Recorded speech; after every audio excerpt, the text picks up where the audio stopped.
5. I know, right?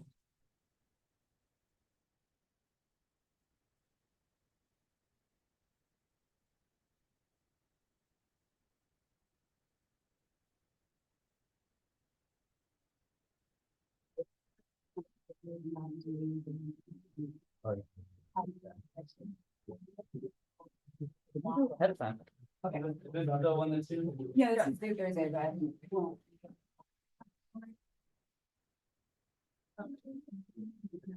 Homework 5 is there for folks who are getting homework 5. That's old homework.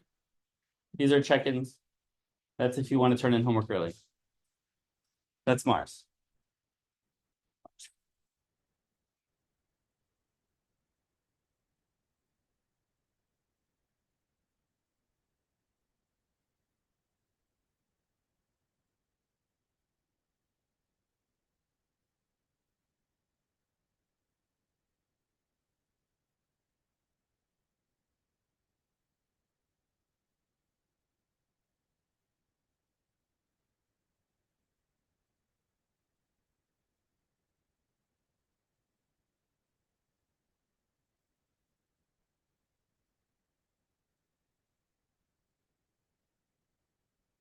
No, that check-in's out.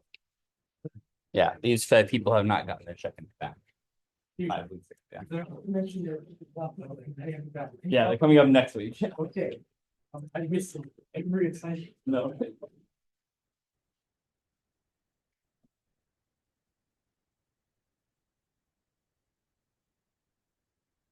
Yeah.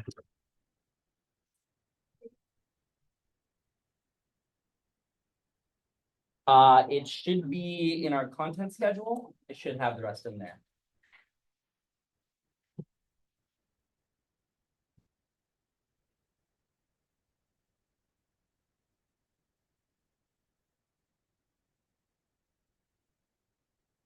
Before we start, I'm going to plug a project that just launched today. So this one here is called Cloud Spotting on Mars. So you didn't get to see lots of images of Mars and you're really upset and you want your money back, right? But now you can see all of the images as they come down from the spacecraft, and you can work with scientists, me, to find clouds. So if you're curious or if you wanted to just look around here, you can basically just start by like one, oh, not that way. Go back. I don't want to talk. Oh my God.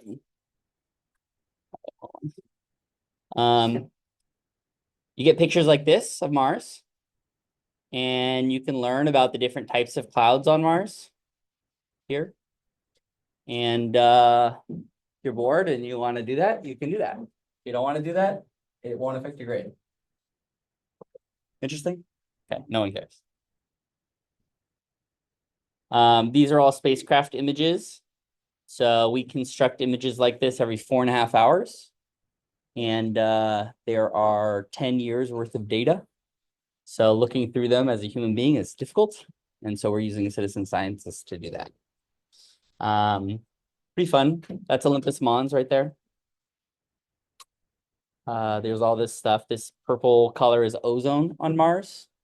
These are clouds. If I refresh it, it's going to give me a different image, hopefully.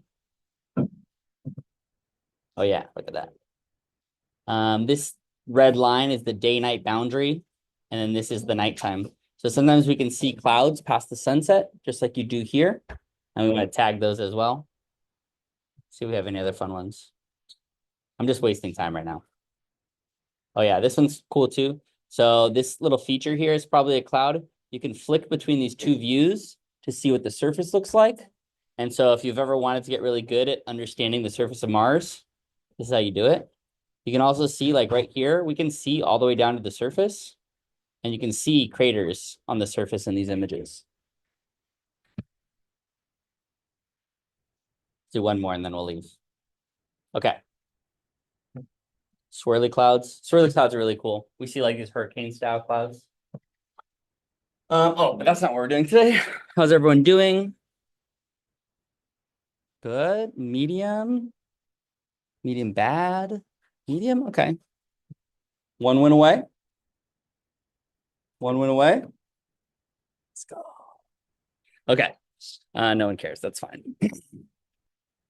Let's go to today's class. So I have a question about how to structure this class today. Do you want to start with pretty pictures of Jupiter and Saturn, or do you want to end with pretty pictures of Jupiter and Saturn? Raise your hand for start. Okay. Raise your hand for end. Okay. All right. All right. So we're going to learn about Jupiter first. I'm sorry to you too. But if you want, you can pull up the slides and just look through them on your own right away. But what we'll do is we'll start with some just basic information about the atmospheres, and then we'll finish the lecture tutorial for greenhouse gases, and then we'll just like zone out to incredible images of Jupiter. Is that cool? Cool. All right. And if everyone gets up and leaves at 5, then I will also get up and leave. Okay. You know why. All right. Look at all those pictures. It's gonna be good. I promise. So what's that? Big red spot. Yeah, look at how good astronomers are naming stuff. You know, like lithosphere, named by a geologist for sure. This thing, oh, it's big, it's red.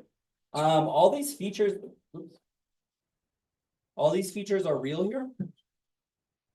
So each one of these, remember that this entire thing is about the size of the Earth. So what you're seeing here is the result of 2 major issues. One, Jupiter rotates very rapidly. And it's also much bigger than the Earth, right? So like that's like the size of the US. You would not be visible on this image with the bottom line. Okay. You don't care, that's fine. Let me motivate this a little bit. Here's all 4 of the giant planets to scale. Okay. What's this one? Good. This one? This one? This one? Did you say that because I did it in that order? How do you know this one is Uranus? Planets have what? On an axis. Yeah, it's tilted, right? So in fact, all 4 of the giant planets have rings. Now, of course, none of them are as beautiful as this one here. But this one here is Uranus because it's tilted, and there is a ring around Jupiter, this week. And then this one also has ring system. Okay. Okay. Let me skip ahead really quickly. Not show you any pretty pictures.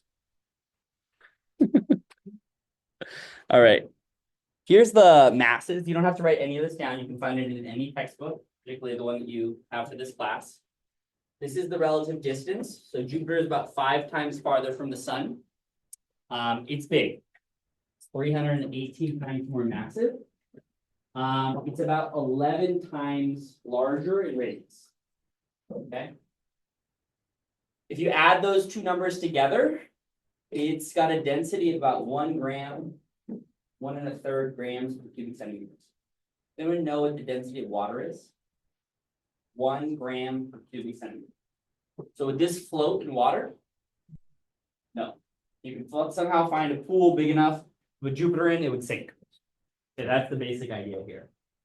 What about Saturn? Saturn's a little bit farther. It's less massive, right? Masses go down to about 95 Earth masses. But the radius is still quite large. It's almost 10 times larger than the Earth. And there, the density is 0.7. Would Saturn float in water? Yeah. I mean, I know that that's nonsense to say, right? Because there's no pool to put it in. But this means that water is more dense than Saturn. And the reason for that is these 2 are primarily composed of hydrogen and helium. These are the 2 lightest elements that we know of. Hydrogen has atomic weight 1. Helium has atomic weight 2. Good. And they have a very similar composition to the sun. They're mostly hydrogen, and then the secondary ingredient is helium. Okay. We look down here, we call these sometimes the ice giants, and we'll see why in a few seconds. They're much farther out, 19 times farther than us, and 30 times farther. Interestingly enough, like see how it goes, big, small, smaller, and then bigger again? That's a little weird, right? Anyone weirded out by that, or is that just a coincidence? Raise your hand for coincidence. Weirded out. Don't like questions. Yeah, they're very comparable in size. So both of them, you know, wouldn't float, kind of sink in water. And you see here that they're made of water ices, ammonia, and methane.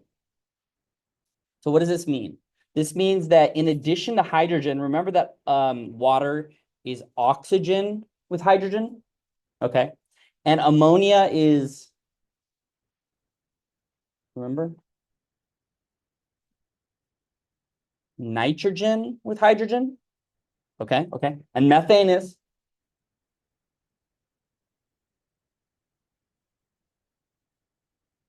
Carbon with hydrogen.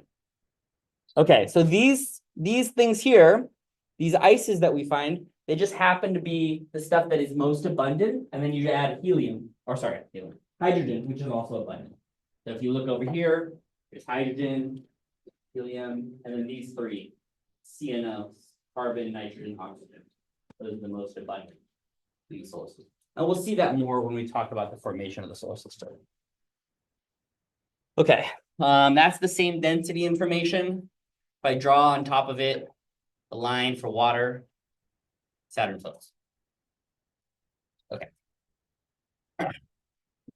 Quick question is, why is Jupiter denser than Saturn?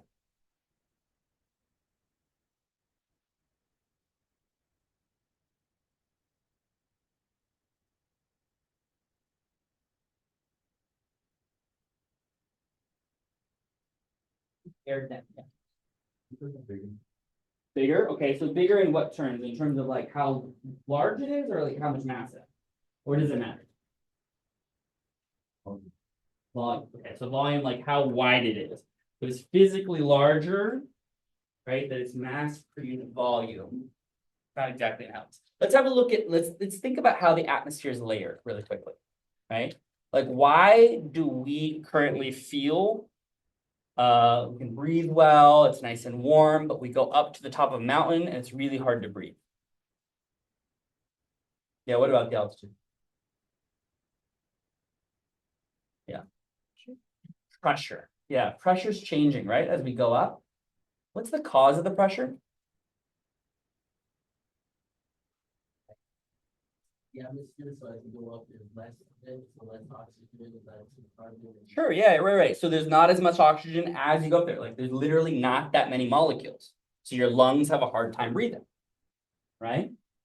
And the reason why the pressure exists here has everything to do with how much stuff is above us. What I mean by that is, imagine you get into the water. The top of the water, there is very little pressure. I mean, you can feel the water on your surface. As you go down in your friend's submarine, what happens? Is the right shape. So as you go down, there's more water above you, and that starts to press on your submarine until it pops, right? Okay, so this is this image, right? So at the very top, you have all this atmosphere. Think about the atmosphere as like a number of pillows, right? And the ones at the bottom, they get squished. That's the higher pressure at the bottom of the atmosphere. That's where we are. And as you go up, the pillows are unsquished, right? Okay. Hold on. If you add more material here, you add that on top, it's going to compress all the layers. You won't necessarily add more to the volume. You're just going to compress the interior more and more and more.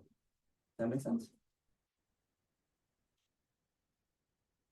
So let me show you what happens. Here's Saturn. This is mass.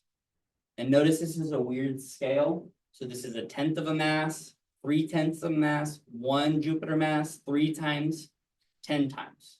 And here's the size. Here's the radius. Right? So it gets bigger as it goes out. And even if you only have 1/10 of the mass, you're almost 75% size Jupiter. say, some imaginary world that you construct and you throw material on top. And you keep adding material, you get up to Saturn size. And then you keep adding more stuff to Jupiter. And then strangely enough, it gets small. It hits some maximum size and it turns over. So if you were to go way out here, like 20 times the mass of Jupiter, the planet actually would not be bigger in volume, but smaller. That's strange.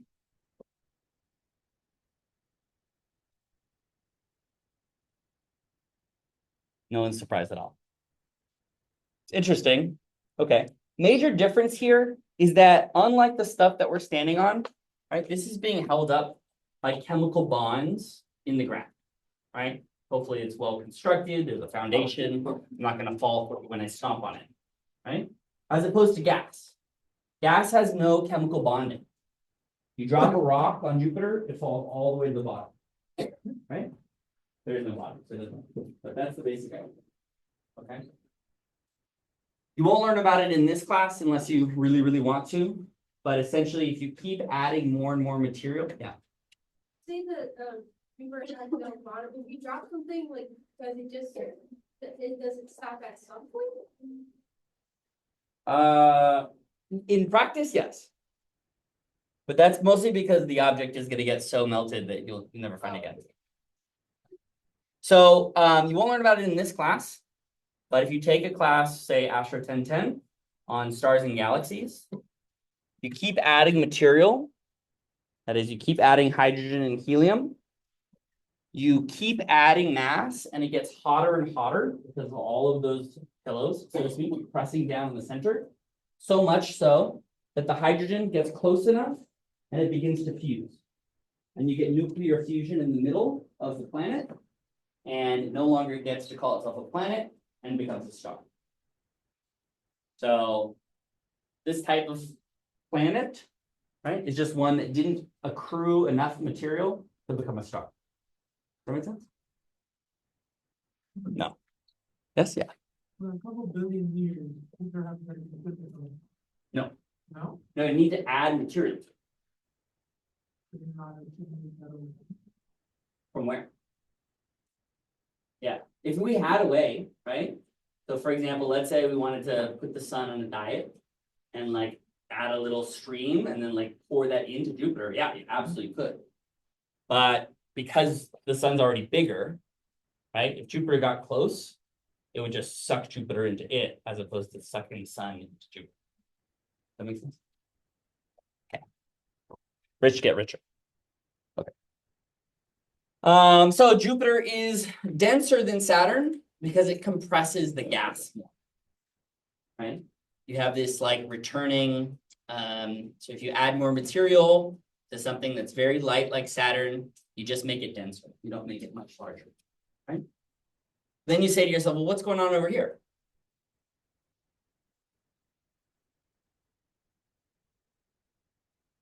Why are they so dense?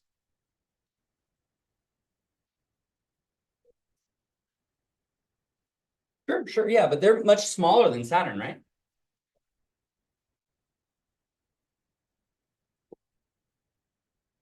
Yeah. Because there being carbon, oxygen, they weigh more, so when Okay, so remember we were talking about the fact that methane is really just carbon with hydrogen, and ammonia, which you'll see when we look at clouds, that's nitrogen with hydrogen, and that weighs way more, right? So if I look over here, 8, I think, is larger than 1, right? So you can get that extra mass from the fact that you're using carbon, nitrogen, oxygen in both of these, right? Right there. That make sense? Okay.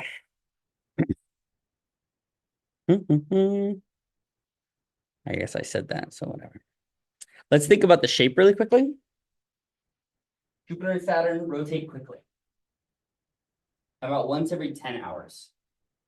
And Uranus and Neptune rotate about once every 15. Really fast, considering how large they are, right? And I showed that diagram earlier of all the planets spinning. I don't know if you remember that one. What this tends to do is it tends to pull down here. You see how it's pulling in the direction of the spin and throw it out. So like if you're spinning, ballerina spinning, you feel like your arms go out. You don't typically feel yourself compressed, but if you were, say, large enough that gravity was pulling you down and the material is moving out in this direction, then this stuff would come down to compensate, right? So you get something that's called an oblate spheroid, but you don't have to remember that word. It just means that it's fat at the center. Okay. Okay, so here's what it looks like. Jupiter is on the right-hand side. These colors are just for our eyes, like roughly what they look like. Jupiter here, and this is, let me just describe this in a little bit of detail. It's temperature, like we saw earlier, but I'm going to show you where all the different clouds form on Jupiter. And unfortunately, it's really difficult to talk about like altitude there, because there's no surface to compare it to. So we start at a 0 point that we call the cloud top. So this is like the edge of where we see clouds form. There's still gas above that, but there's no clouds anymore. Okay, so the last clouds form here, and then it gets hot. And so for Jupiter, the colors that you see are a mixture of ammonia hydrosulfide, and water. And then if you look at Saturn, you can see that actually water forms down here. Now you'll notice one thing that's unique is that the temperature is the same, but the altitude is not. Okay, that's because you're looking at two different things. Water still gets cold at the same temperature. That's like a universal property of water. But where this happens on different planets varies because Jupiter is closer to the sun. Jupiter gets more light, so it's hotter. Make sense? Are we understanding this diagram, or is this completely? Okay. So here, water can condense, become clouds. Then it gets cold enough for ammonia to condense. And then as I go back in temperature, I can even get some ammonia clouds here, right? On both Jupiter, Saturn, and maybe Uranus and Neptune. We haven't gone that far into Uranus and Neptune, so we don't know if there's water clouds below that. But Uranus and Neptune have methane clouds that none of these, sorry, Saturn and Jupiter don't have access to. It's too cold. And all of the water that may have been in Uranus and Neptune, that's already fallen out, right? It's frozen. There's no water vapor that we see as abundant as methane. Okay. So this is a cartoon. This is what it looks like inside Jupiter. Okay. It's weird. So you start up here, this is the outside, and you start falling. Right?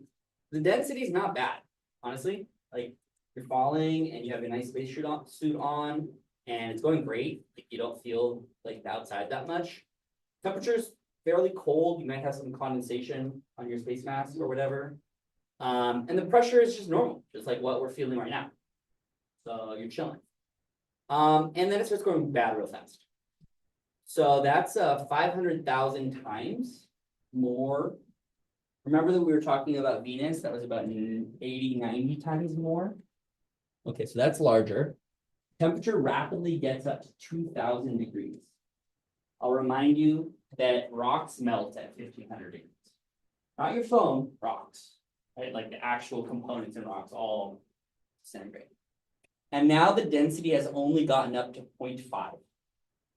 So this part of the atmosphere that's super hot and super high pressure still would float in water. So this doesn't feel like what you have in your brain, right? This isn't lava, right? You're thinking to yourself, oh, the interior of Jupiter is just like the interior of the Earth? No. Because we humans don't really understand what it would be like to swim in hydrogen. But that's what you would be doing, swimming in very, very underly dense, so you'd sink still, right? still keep falling. This is where water, this is where you might begin to float. But of course, you would not survive that. So that's 2 million bars and 5,000 degrees. This 5,000 degrees, by the way, same temperature as the sun. The exterior of the sun is about 5,000 degrees. So, yikes, right? You keep falling. Somehow you survive. I don't know how. It's really magic. And you make it all the way down to where it's about 4 grams per cubic centimeter. So now hydrogen has gotten so close together that the electron that likes to be friends with it has decided that it can also be friends with other ones. And so now it can conduct electricity. And we call it metallic hydrogen. It's not a metal, like you can rap on it, or like, this is, that's a metal, right? It's not like that. It just could conduct electricity. And there's the Earth for scale, by the way. It's the same size. So you could drop an Earth in it and it basically wouldn't even notice. And then somewhere in the middle, they think there may be a core of metals and hydrogen compounds like nitrogen, ammonia, carbon with methane, and of course water as well. But this, some people argue about. Some people will say it's nothing all the way down. So that's still up in the air if you're curious about doing research there.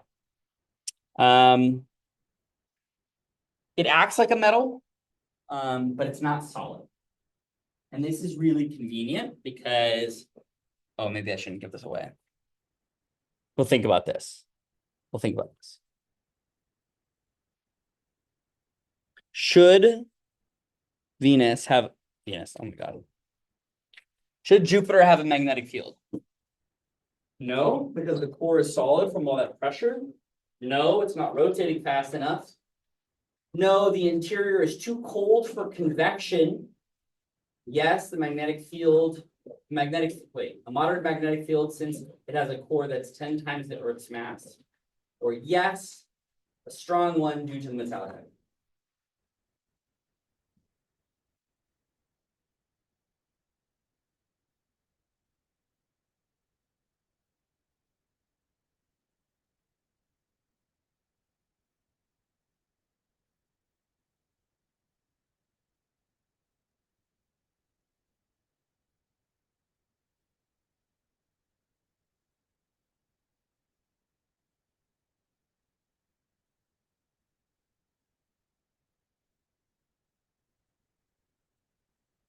Okay, you're voting?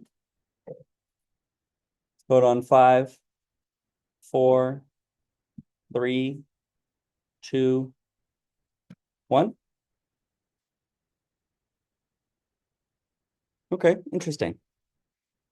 What are the ingredients for a magnetic field? How do you make one at home? If you're building a planet at home, say. Metallic core. You need something to conduct electricity, right? That was the one thing we said. Does Jupiter have that? Yeah. Good. What else? What's that? Gotta be rotating. And ideally like quick, right? Good. Anything else?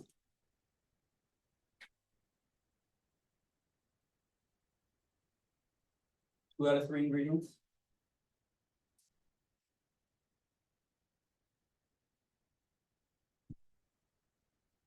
Words written on the slide. Yeah. Yeah. It needs to have convection. You may not remember that. That might have like sunk into your memory. But you need convection. Does Jupiter have convection in its core? Let's go back one step. What were the necessary conditions for convection? Or heat at the bottom. Heat at the bottom. You gotta have hot at the bottom. Let's have a look at the temperature. Where is that? Oh, hot is down here. And cold is up here, right? That looks good. What else? Is there anything else that we need?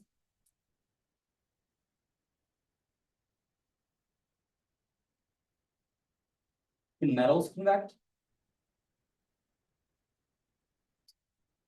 Let me say that different. Can solids convect? Can this table convect? No. What convects? gas and liquid, right? Fluids, right? This can convect. If I make it hot down here, bubbles will go up, mix it all up, right? Okay. So do we have all the ingredients for a magnetic field? Yeah, seems like it. And so now the question is just between these two, right? So interestingly enough, it's very strong. Here's how big it is. Okay. So here's the Earth's magnetosphere is down here. It's like big. We have a big magnetosphere. You know, that's the reason why we have these brilliant aurora. And it's just the tiniest thing. So we look here. This is zoomed in. This is the planet. And this is the North Pole where the magnetic field lines come out. This is Io. Remember all those volcanoes I told you about earlier? That's all being released into space. And then it gets charged and it goes along the magnetic field line and smashes into the top of Jupiter. Sorry. And this here is all down here. So this is the influence of Jupiter's magnetic field in the solar system.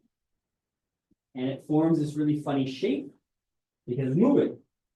So as it plows through the sun's magnetosphere, it creates this like teardrop shape, like a boat driving through water, right? And that's why the Earth also has it the same way. So this is from the sun. Cool. Okay. Here's, oops, I did not mean to force quit. Quiet. Come on now. Oh God.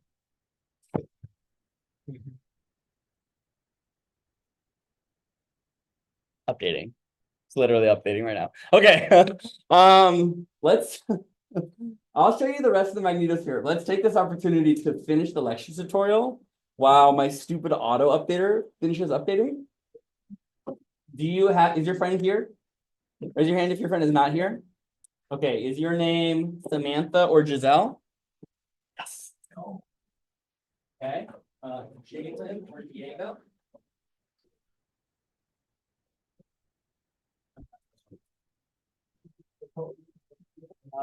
Pat, that's or Axel. And then if you need one, okay, I want to make a friend. Find someone who has that.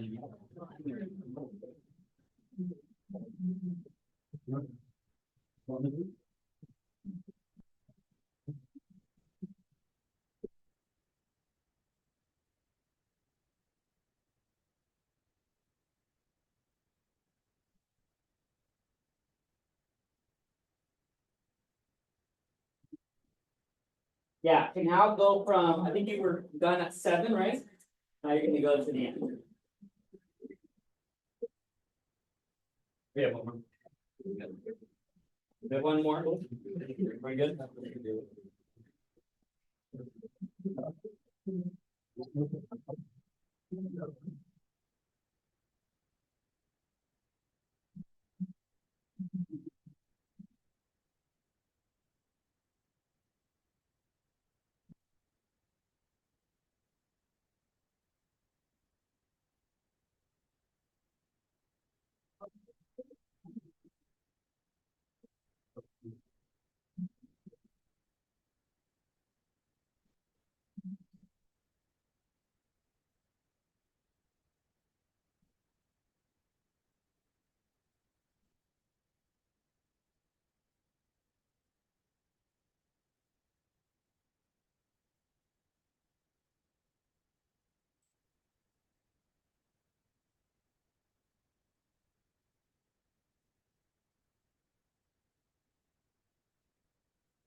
What is this?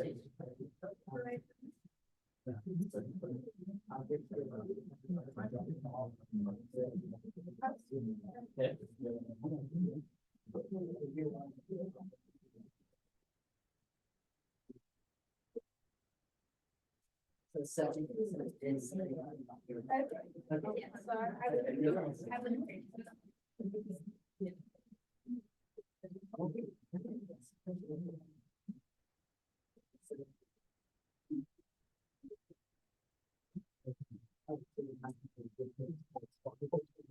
What?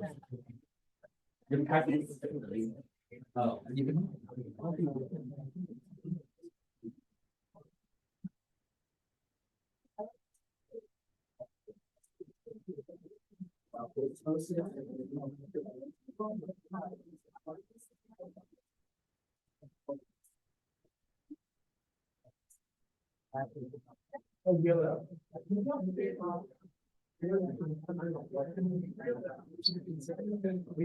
Need one?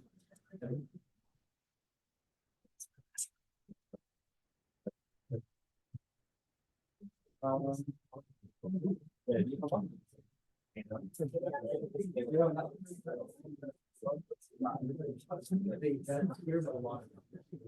it's not right.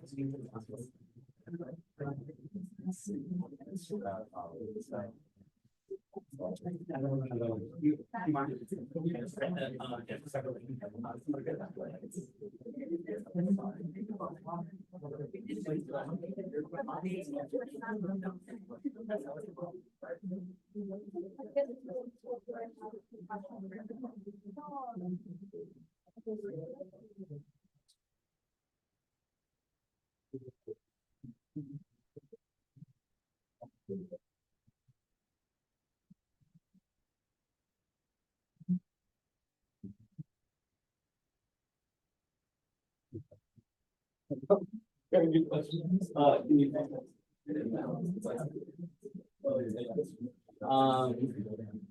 That's weird. I'll look at the end. I don't know why it's like that. I'll re-upload it tonight.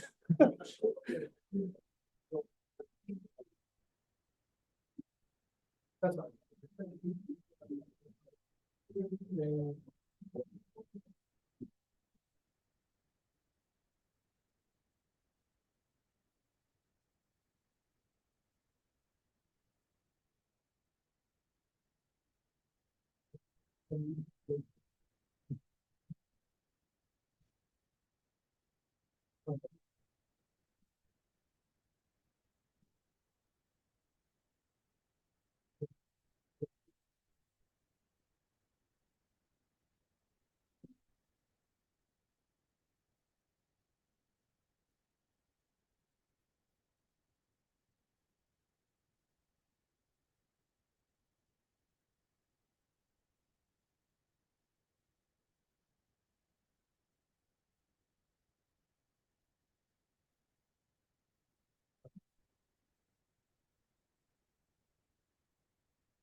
Oh no. What?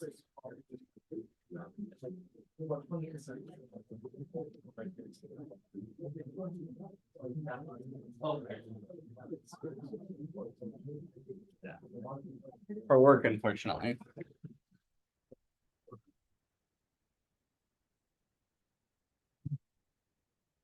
Oh, for work. Over research.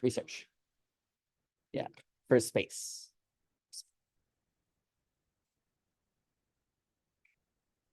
Europeans have space. So the European Space Agency. Oh, you know, but. We're gonna care.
I'm betting well. It's really fast.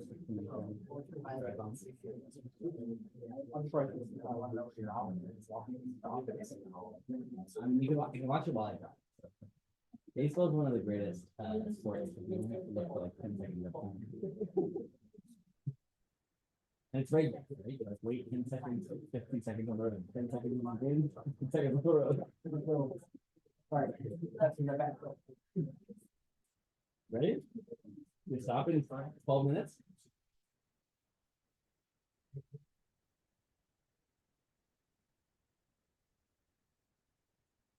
It would be unprecedented. It's not bad, they were, it's like every game was going close. Yeah. Well, like, they didn't get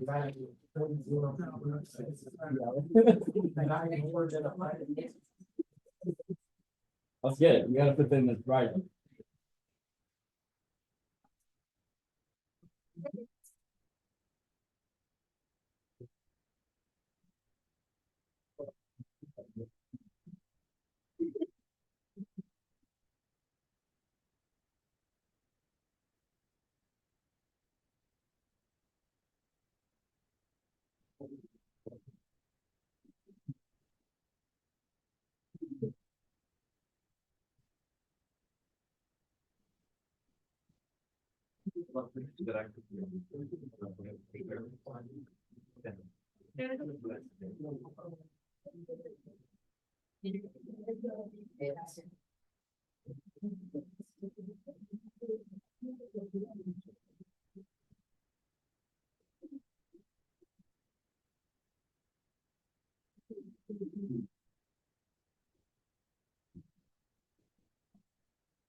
The two greenhouse gases.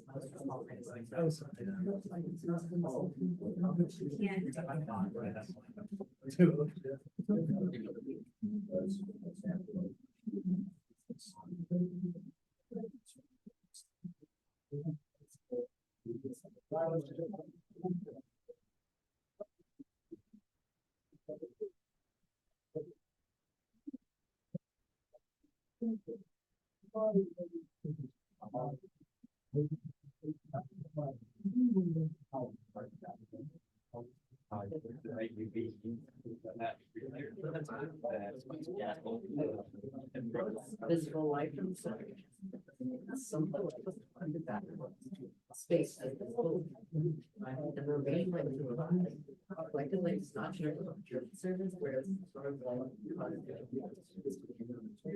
lead service like this objects what I like. As an example, on a hot day, fall. That's what more light is on more red light.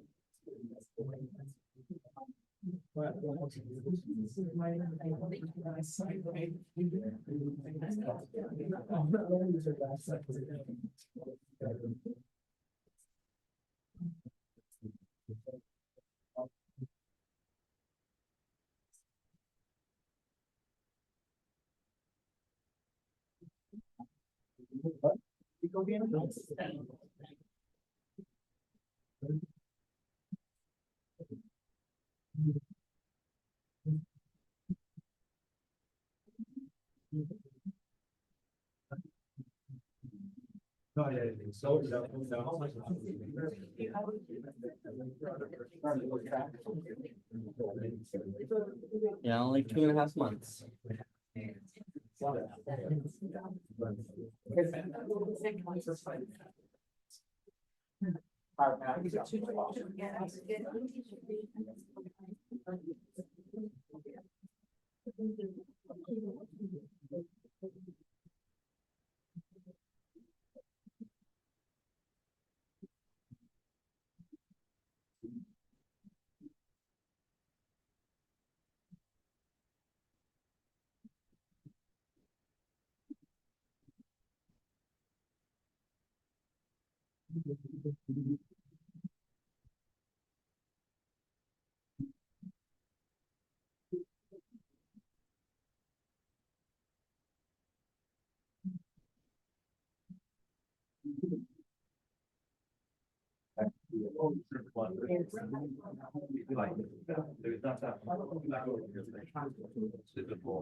So maybe like so it's like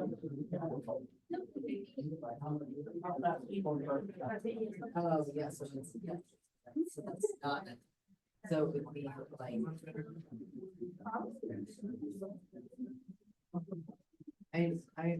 in my red light, yeah. Like there's not too much.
But I mean, you could clarify that question. Like Like, I would do it, I'm sure. If there's a off light. Let's think about the word light. What do you think? Right. But that doesn't, we're talking about, you're not talking about right, we're talking about. Yeah, okay. So it does give off light. I think. So we discussed this, it's not shooting. That's the sun. Infrared light is.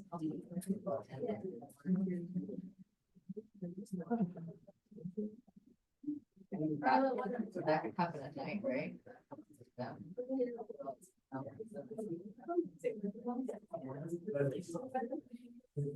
And the sun, the shine.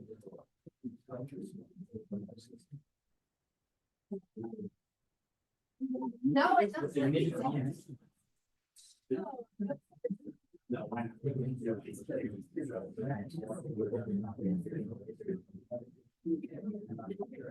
You got a hot poker. You got a hot poker. And it would shine. It would be very. Hot. So the surface is not shiny.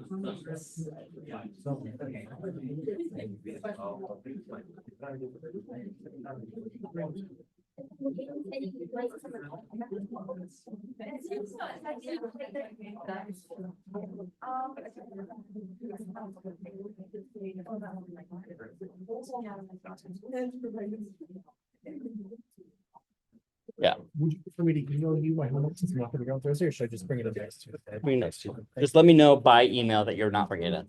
Okay.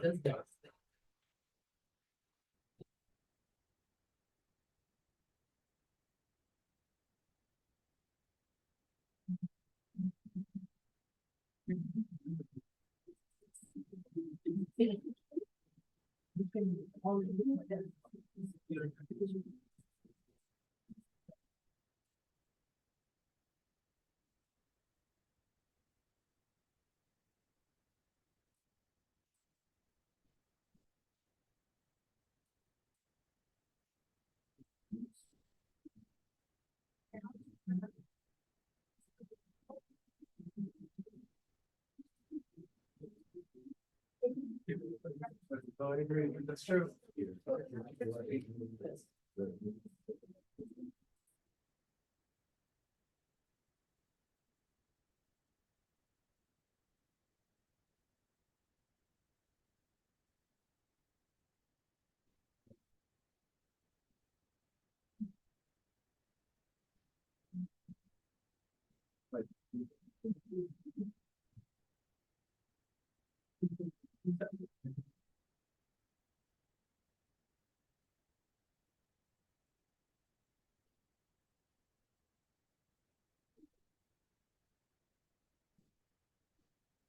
That's good. Oh,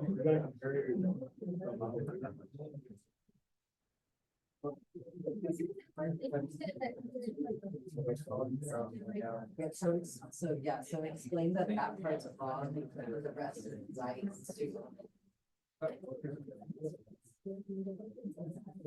Because explain this with student one, so that's one to see.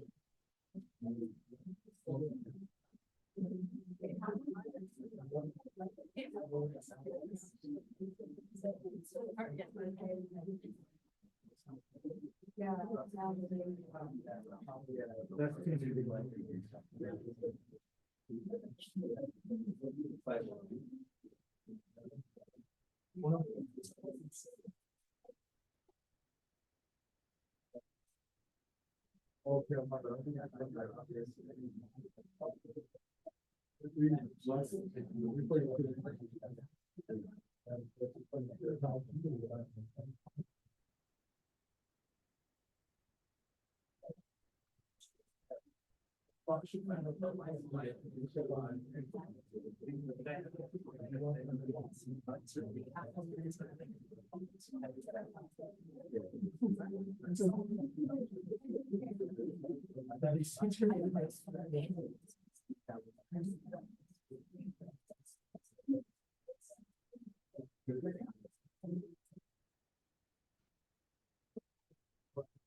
We have.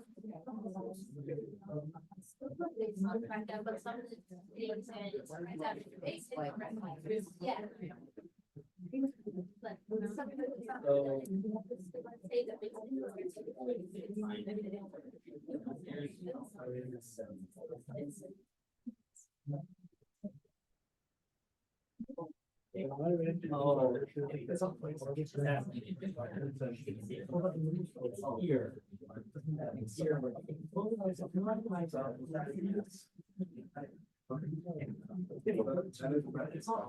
But this one, it just says, yeah, really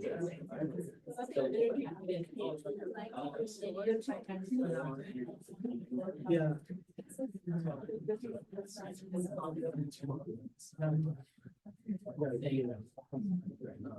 Yeah. No, it's okay. Sorry, I got myself confused. But I was doing that.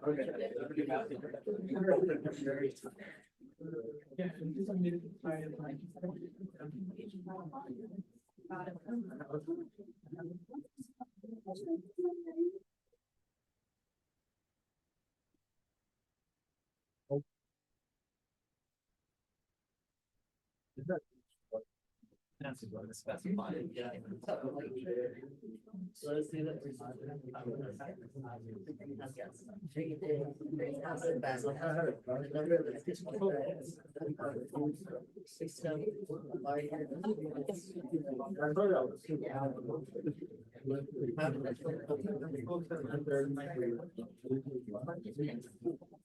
Only one.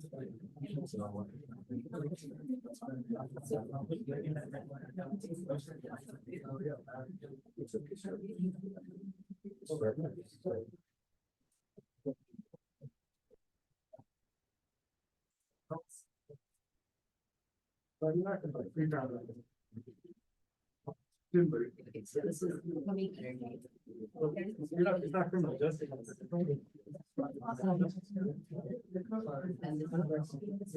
They're not doing it.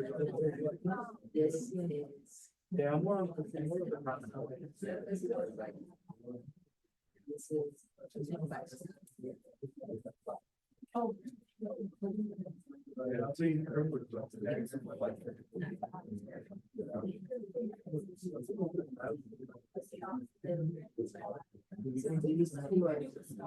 That's so true.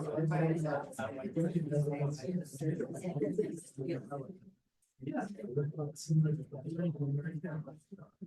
So 7.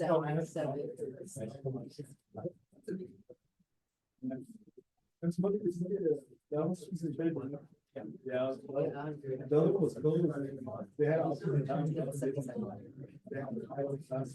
No, it is the 107. Oh,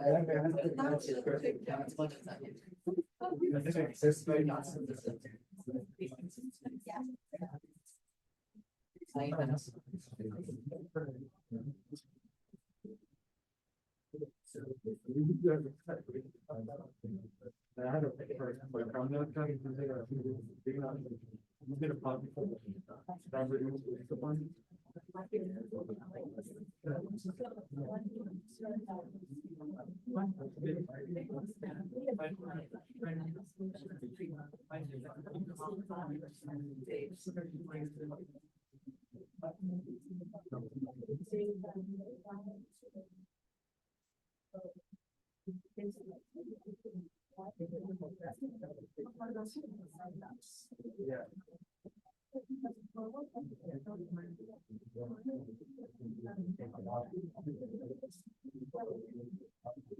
And that's on sites, yeah, I think they're getting the radius now too. It's gonna be warmer than.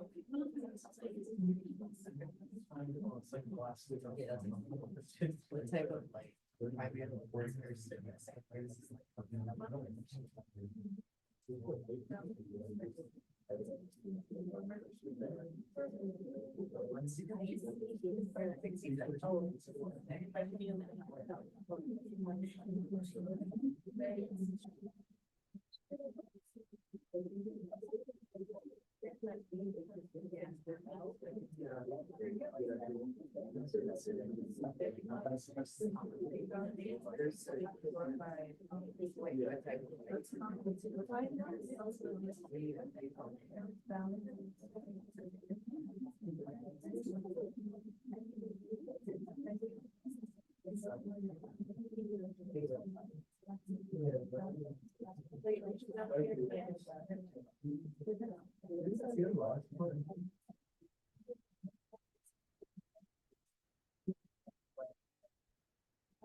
Okay, folks, how close to being done are we? By a show of hands, are you done? One more question, one more page? Two more pages? Okay, three more pages? Okay. That was somehow ever. Would you prefer to like leave pictures of Jupiter to Thursday and just finish this here? Or do you want to like try and wrap it up in the next 2 minutes? And you can finish it on Thursday. Pictures, okay. All right, let's try to wrap it up within the next 2 minutes and then we'll do 15 minutes of pictures.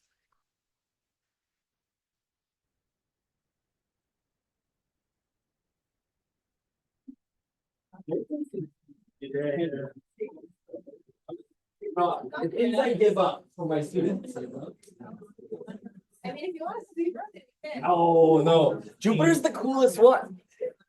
No, that's not true.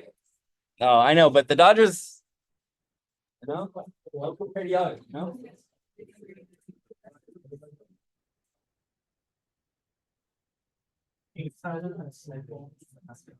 Yeah, right. Just put picture in picture.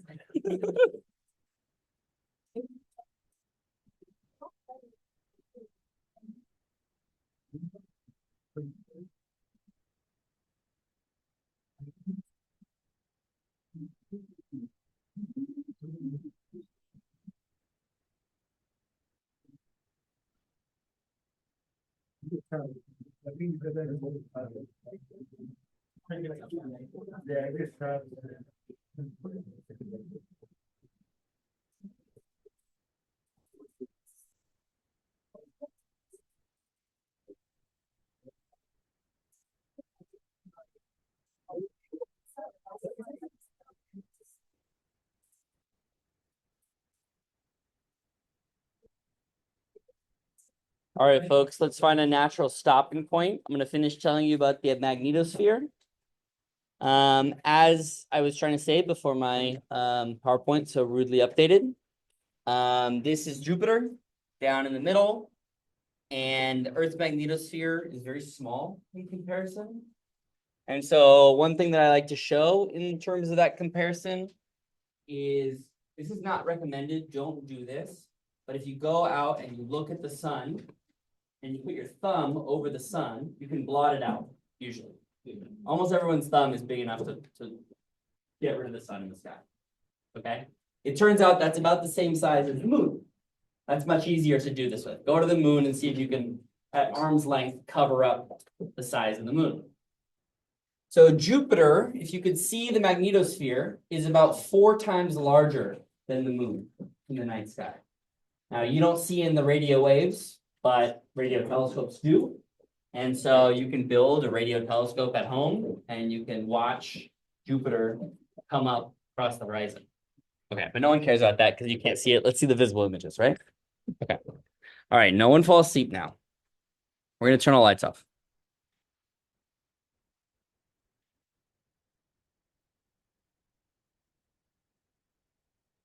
Okay. Okay, these are real images. Everything that I'm going to show you, except for where there's one that is just like a simulation of the disk of Saturn. So in general here, I want you to see a couple different types of features. Obviously, you know what this one is. Great red spot. What are the colors? What's that? Yellow, orangish color, like here? Yeah. Right? Anything else? White. Yeah, white. That's really interesting. Blue? Where?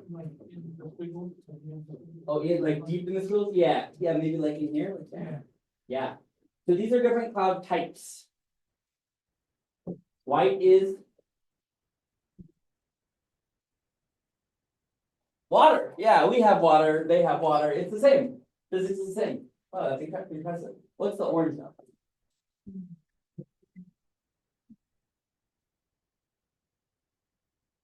What was that? Ammonia. Yeah. Ammonia and ammonia hydrosulfide.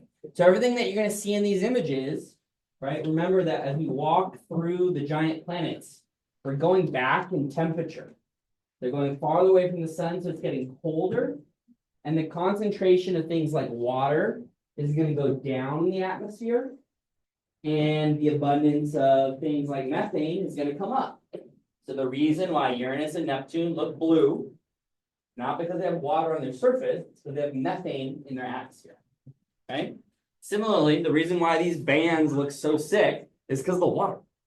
Right? Saturn has a lot less water, and so it's going to look more uniform. It's going to look more like this. Saturn still looks sick though. Okay. That's what happens when you unwrap it. Right? So put it up on a map, like go to point A to point B. That would be very useless on Jupiter. Why is that? There's no surface, yes, but also storms change, right? So like you would say, oh, go left and then up 3 storms into the right, and then it would be gone. Right? So this is the only thing that has existed in perpetuity for the last 400 years since we started observing Jupiter with a telescope. And that's a coincidence. You happen to be alive during the Great Red Spot. It is getting weaker, and over the course, maybe not necessarily of your lifetime, but of your children's lifetime, it will disappear. You could be like that old person. Oh, I remember the Great Red Spot. Okay. You'll also notice a lot of other features. You'll see these little dots.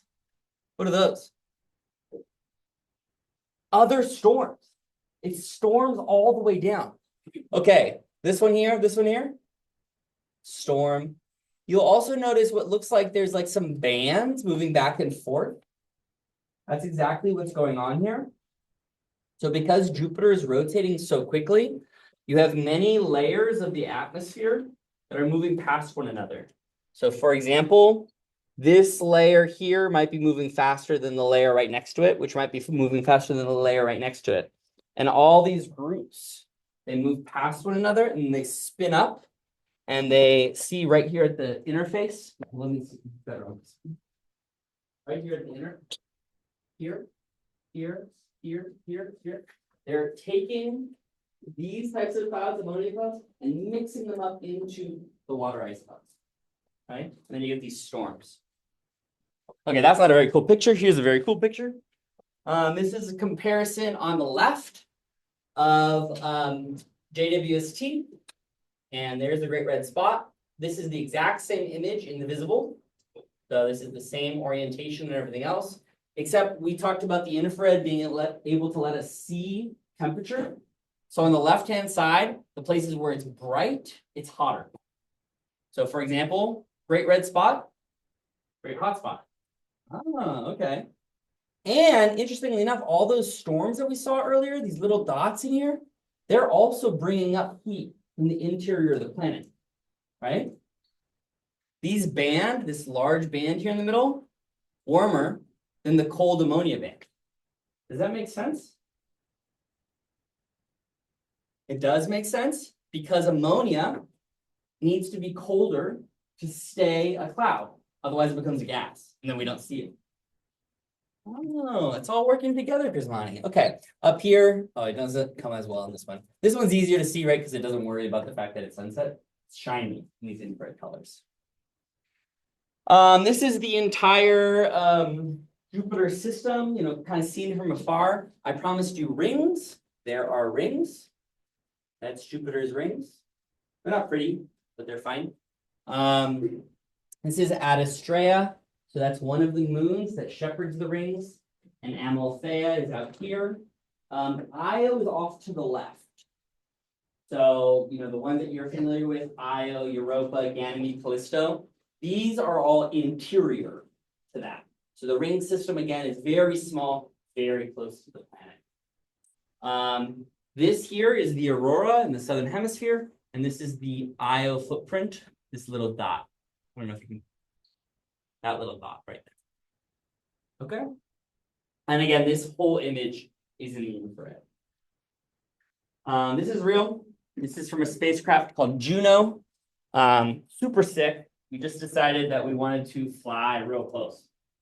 And not we, I didn't do it, but they did it. And part of what was so cool about Juno is it would get really close to the planet and then it would get really far away. And as it flew over, it would use its camera system to just take photos continuously. And then when it would get far away, you could see the entire system, right? You could see the whole planet. But when you were close, you couldn't even see the entire span. So all these colors here are real. And you have these giant storms. The scale is kind of difficult, right? If you don't have the Great Red Spot to sort of reference yourself to, you have no concept of how large these are. Whatever you're thinking in your head, just think larger. And part of the reason that I like to show this, it's a little difficult to tell here, but it's easier to tell on this side. Does it look like, for example, these clouds are lower than these clouds? Yes. You remember that? How the water ice clouds form at a lower altitude than the ammonia ice clouds up here? Isn't that crazy? You can kind of see that we think of it as like this giant ball with no texture. When you get close to it, you can see, I mean, texture is difficult when you can't touch it, right? But actually this, I don't know what it would taste like if I licked it. That's okay. I'm gonna remember that next time. Okay, here's the close-up Great Red Spot. So inside of the Great Red Spot, there's actually a number of smaller storms that are constantly heating it, and they're all spinning up. So what's happening, generally speaking, when we look at something like an atmosphere that's so turbulent, is the rotational energy is being turned into smaller and smaller eddies. What I mean by that is this is a big roiling thing like that, and then this roils into smaller things, it roils into smaller and smaller things. Have you ever looked at Vincent van Gogh's Starry Night? The reason why this image is like perhaps so interesting to us as human beings is it also captures this idea of larger eddies going into smaller eddies, going into smaller eddies as the details get better. And the same thing that we see in a number of these different, they're called cascading eddies, so it gets smaller and smaller and smaller. Have you ever seen the South Pole Dripper? Yeah. What? A giant, it's tricky to say hurricane, right? Because like, remember that the pressure here is huge. The density is like nothing, right? So like you would be standing there, it'd be, you know, typical pressures and temperatures, but you're not going to get pushed around. Make sense? Okay. Let me show you the South Pole. That was an interesting reaction. So this is the bottom of the planet, and there's a number of storms here. They, you know, these vortices, they form, they spin up, and they roll out, kind of like yo-yos. So they start spinning, and then they bump into other ones, and they grab them. They turn into little objects here. In the north, this is one of my favorites. Okay, not fake, real picture, real north of Jupiter. And what you're seeing here is actually this like really cool cross. Because there's no surface, there's no reason for asymmetry, right? Like it's a sphere, really, really well a sphere. And sometimes these storms just form in a perfect like northwest, east, south, just spontaneously. And then they'll hang out for a while and then they'll dissipate and they'll come back. And so because this one's forcing this one, forcing this one, and of course all of these are rotating. And then right in the middle, you have a little storm. Okay, hold on. Let me fly over before you guys all leave. Okay, here is, again, another real image. You can, by the way, find all of these if you are an artist and you want to paint them. I know folks who do that. These are all found at nasa.gov, and you can download them in high resolution. They look even better, obviously, if you go to NASA's website. And again, this really goes back to this idea of the texture that I want to show you, where like, for example, clouds, you can see down into the places where they're shaded, right? See down into these shaded regions. Here's another one. This one really evokes Starry Night for me. This is in the Northern Hemisphere as well. Storms. Storms. Let me fly over it. This one's really cool. We're running out of time and I want to show you this video. Okay, we're going to skip ahead. I'm going to show you the video. It better be.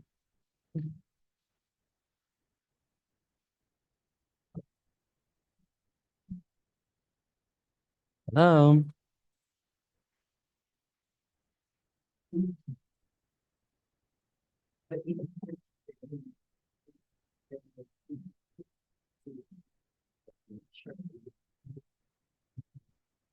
Okay, of course this is not going to work on time.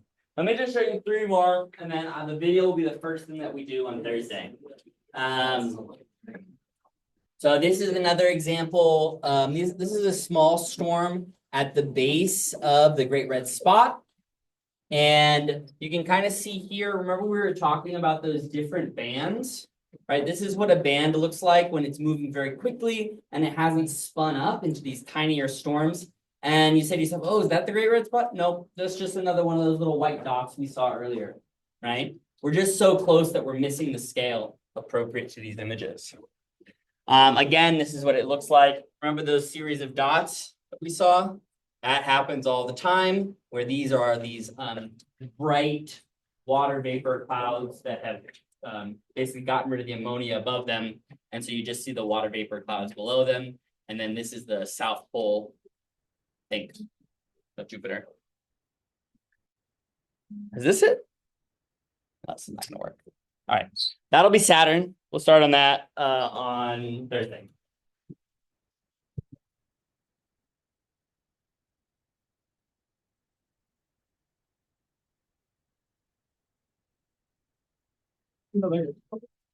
If you finished, yeah.